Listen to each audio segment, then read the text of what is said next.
Good morning, everybody, and I'm really delighted to be here to speak to you this morning and to engage in the panel session afterwards at probably the most important juncture in the history of social care, certainly in this country. I want to spend the next 20 minutes or so talking about the challenges that I think we collectively face. Drilling down a bit on the interface between commissioning providers in this context and in the context of the Care Act, which David has so eloquently described. And then I want to take you forward a few years to what I think the world could look like between health and care in 2020 if we do, as a nation, the right thing, in my opinion. So, I think the first thing I wanted to do, though, was to just tell you a little bit about the ADASS priorities. ADASS does represent 152 local authorities in this country and senior colleagues, both in terms of trying to shape government policy as much as we can, but also helping with implementation. So we are joint sponsors of the implementation of the Care Act with the Department of Health and the Local Government Association. And we also try to help local authorities and others with the best tools we can around best practice. So we are not just a membership organisation who simply reflects the tide. We want to lift people's horizons as best we can. This year I said I think we need 3 priorities because any more than 3 is probably too many. And you'll see from that list that I failed at the first hurdle because we've got many and we've added some. So the Care Act, integration, financial sustainability, commissioning for better outcomes, safeguarding, Winterbourne view, and sector-led improvement. I think also along the rails during the course of the year came the Supreme Court judgment in March, which has had a profound effect on the issue of assessing people's best interests who lack capacity and need continual supervision. Which has increased the number of people needing that sort of assessment by tenfold so far this year. And also something called integrated personal commissioning with the health service, which I'll say a bit about. And I don't think it is possible to be in social care without being struck by the strong workforce issues in terms of pay, training, in terms of meeting the needs of an increasing number of people with complex needs in this country. The challenges are quite stark, really. The concern about quality of care in some settings is a weekly, if not fortnightly, occurrence. Concerns about commissioning by local authorities. Does it enable good quality provision at a rate that people can afford is the question and the challenge. Fragmentation, service too much about treatment, time and task and not about outcomes. The low-paid and inadequately trained workforce, and what is the role of regulators in mandating quality compared with commissioners and providers? David's mentioned some of the issues around the finance. Our budget survey published in July showed that there was a 12% cash reduction, 14% also had to be saved to meet the increasing demographic demand from not only an older population of people reaching advanced ages and advanced years, but also people under 65 of working age who are living longer with increasingly complex needs. And so we know that, for example, from research, that the number of adults with learning disabilities is likely to increase by 25% between now and 2026. And since it's a half of the adult social care budget, it's an issue that often goes under the radar and is not well reported. Adult social care has been protected to some degree by local authorities in as much as it's moved from 30 to 35% of local government expenditure. And if you think that some of the other responsibilities of local government are, for example, children's services, and we only have to look at Rotherham to see the impact of that, it is my personal view that councillors are now in the position of making invidious choices between various vital and essential services. We also published the Local Government Association ADASS paper on what the gap would be like moving forward to 2020. And in addition to Simon Stevens' £30 billion challenge for the health service, we've added 4.3 billion to that gap. But of course, we have had the 26% reduction in the previous 4 years, so that history makes a difference too. And directors were asked what their concerns were, and they said they were concerned that people who might need services in future may not be able to access them, that quality of life for service users may deteriorate, or the quality of care, providers being under increasing financial difficulty, possibility of increasing legal challenge, and an inability to help deal with pressures in the NHS. And over the weekend there was further press coverage about the pressure on hospitals and an article in the Times which talked about bed blocking and the slashing, quote unquote, of social care budgets being a factor in that. Actually, social care has done remarkably well in reducing the percentage of delays due to social care over the last 4 years from 33 to 26%. So it's been prioritised. But clearly, these are difficult times. I also think, conversely, that this is the time of great opportunity in social care and health if we get it right. And I think the Care Act is a fantastic piece of legislation which sets out the right principles that hopefully will provide a very good framework for social care and health services over the next few decades.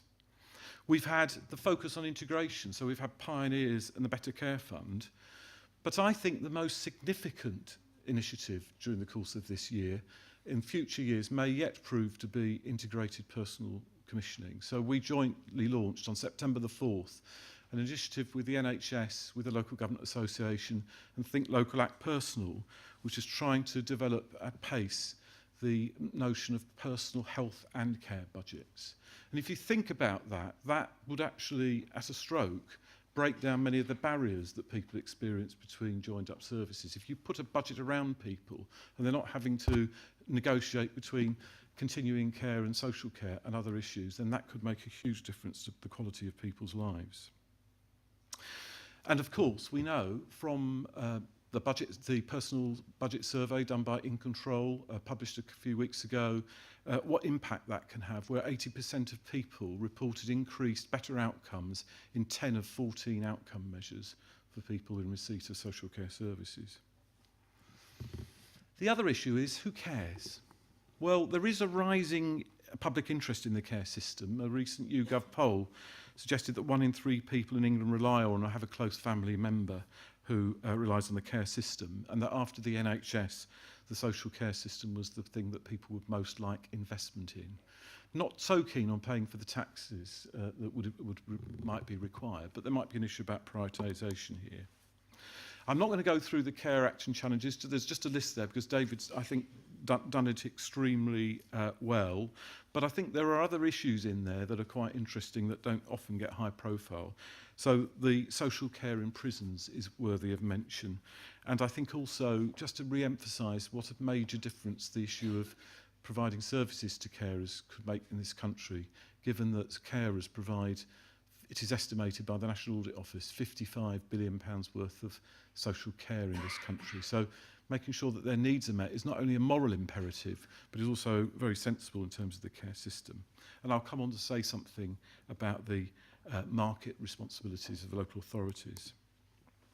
And of course, we've got the changes in the threshold in 2016-17. And just on the money, we're not finished yet, because we will be doing further work through ADASS to try and do greater estimation of the actual costs across the country. It's a very complicated thing, not only predicting the costs that will emerge, but particularly the behaviours. So we know that in Scotland, for example, when free social care was introduced, only 53% of people had come forward for that care in the end of year 2. So quite how many people will choose to take up the opportunity is not yet fully understood.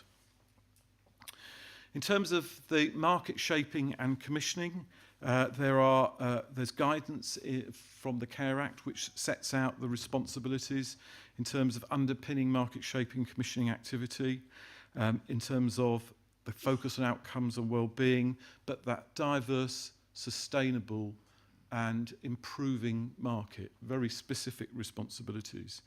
And the second element there is about the steps that local authorities need to take in terms of understanding the market, facilitating the market, securing supply. Needless to say, these things cannot be done in splendid isolation, and nor should they be. We must be looking for mature relationships between providers and commissioners, which does not undermine the role of either party, but recognises that we're in this together. And of course, there is also, with the Care Quality Commission, the focus, particularly following Southern Cross, on trying to ensure that there are good plans to make sure that if there are issues in the market, and with the number of providers there always will be, that these are handled sensitively and appropriately. So what have we done in response to some of the critique about commissioning for better outcomes? Well, we in ADASS worked across the sector with partners, including providers, and Colin, I think, was on the group that built this, with Birmingham University, to develop some standards for commissioning for better outcomes, of which there are 12, and I've given you the reference there, under those headings of outcomes-focused, inclusive, well-led, and promoting a diverse and sustainable market. For those of you who are interested, Section 5 of the Care Act and the regulations associated with it are quite interesting and specific on the issue of, for example, having a workforce that is paid the minimum wage and is has appropriate levels of remuneration commensurate with high quality care, and an expectation that each local authority will absolutely know what people are paid in their local market as part of that process. But obviously we want it to be more than that. We want it to be a partnership which is actually designing better services for the future. So what does this mean for what we need to do together? Over my long experience in social care and in public service leadership, the most important thing at a local level actually is the most difficult thing, which is relationships and leadership at a local level. Actually making sure that we're having those conversations, even if they don't reach immediate agreement or agreement all the time. Having the dialogue about understanding each other's challenges, understanding each of our aspirations is absolutely crucial. And considering things in an outcomes-focused way, there is some work going on across the country in places like Wiltshire, and other places are moving towards it, but actually thinking about what outcomes-focused work can deliver. There will be a need to make the most of the public purse, and certainly from an ADASS perspective, we are absolutely sure that this current position is unsustainable. And the notion that we can announce 2 billion extra for the health service, whilst taking a 26% reduction in social care with more to come, is a nonsense, because it just doesn't make any sense. So if you believe passionately about social care, I suggest that with us, you join with us to make sure that that case is strongly made, and as soon as possible. We also need to understand what users are saying, what outcomes they need. They should be absolutely centre stage throughout the process of commissioning and providing. Embracing reablement and enablement. It's clearly right that that's the approach, to make sure that people's choice, control and independence is maintained for as long as possible. And given the integration agenda, it's quite important that we all work collectively with health to establish that trust and confidence about what social care can deliver, and particularly your services. Valuing and paying staff appropriately. I think that's the 4th time I've mentioned it this morning. And of course, we've all got to be ambassadors for the care sector, because we are the best team we've got in that regard. I now want to quickly move on to what the future might look like, given the principles of the Care Act. And we often talk about integration without thinking about the people that we're here to serve. Often it's about the systems and the organisations, and every time I see a document that comes out of ADASS that looks like it's talking about systems organisation, I cross it out and put, this is about the people and it's about person-centredness. And I really love this description of what it should be like from National Voices and Think Local, Act Personal. And I think if this was up on every wall of every commissioner's office or every provider's office, and we looked at it every day, it would make a difference to what we do. So my care is planned with people who work together to understand me and my carers, put me in control, coordinate and deliver services to achieve my best outcomes. You'll notice that the word integration is not mentioned there once. It's person-centred, it's coordinated, it's about people who understand me, it's about me and my carers, and it's about achieving my best outcomes. So the principles then that overlay this are those of health and well-being, integration and personalisation. And it seems to me that the issue, the four cornerstones of the Care Act of good advice and information, rehabilitation, re-ablement, followed by personal budgets, which actually help to enshrine that person-centredness, along with building communities and building community capacity, which is receptive and positive about the disability in our midst, whether it be dementia, learning disability, and so on. We still have some way to go, but they could be the building blocks for a new health and care system. For most people in this country, the episodic nature of healthcare treatment probably still works, but there are 15 million people living in this country with long-term conditions. Something like 3 million have several, 3 or more, and that's growing, and very soon it'll be at about 5 million. And it seems to me we need a different offer for those people with long-term conditions based on a model which enshrines these sorts of principles. So by 2020, we could have a system across health and care that is informed by the best advice and information, focused on what people can do as well as their needs. The notion of expert patient.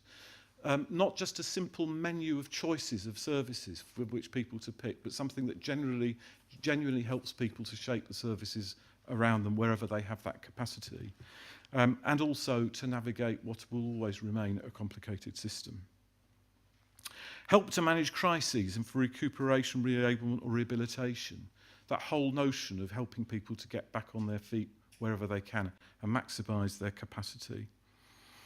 And one which actually helps to manage those crises so that people don't make premature decisions about their future at a time of illness or a crisis. I think it also is one which promotes the physical health of adults with disabilities, reducing that inequality between people with mental health and learning disability and the rest of the population, where the health outcomes are so much poorer. Joint assessment of needs, a simple electronic health and care record, and at least 3 million people having a personal budget would make a profound difference to the quality of lives of people in this country who have those long-term conditions. And public services, neighbourhoods and communities are more sensitive to the needs of disabled people of all ages. Say the doubling of dementia friends, more businesses employing disabled people, and flexible schemes to assist carers being some of the examples. A care workforce with greater parity of esteem with the health workforce, genuine career choice for many people. Public Health England, the Health Education England spends 5.2 billion on 1.3 million staff in the health service in this country. That is a staggering amount of money compared with the social care workforce. And of course it is important that doctors who save our lives in extremis are well trained and technically qualified. But there seems to me to be an imbalance given the increasingly complex needs that social care workforce are dealing with. Where social workers and care professionals are recognised for their skills in supporting people in crisis, reducing risk in safeguarding and helping to plan people's best needs best outcomes through personal budgets. And local health and care funding and commissioning arrangements are overseen and coordinated by health and wellbeing boards at a local level, supported by clear policy and performance priorities from government. The more I've been in a national leadership role, the more I'm convinced that you cannot mandate greatness from a central place. That greatness has to be unleashed. And by setting clear priorities at a national level, making sure that those priorities are funded adequately, we will have to make further savings, we will have to be efficient, we will have to transform the way that services are delivered, but with the right principles, which I believe are enshrined in the Care Act, and a determination by many people in this room and the many thousands of workers in health and care committed to this, I think we can make a huge difference by 2020. Thank you very much.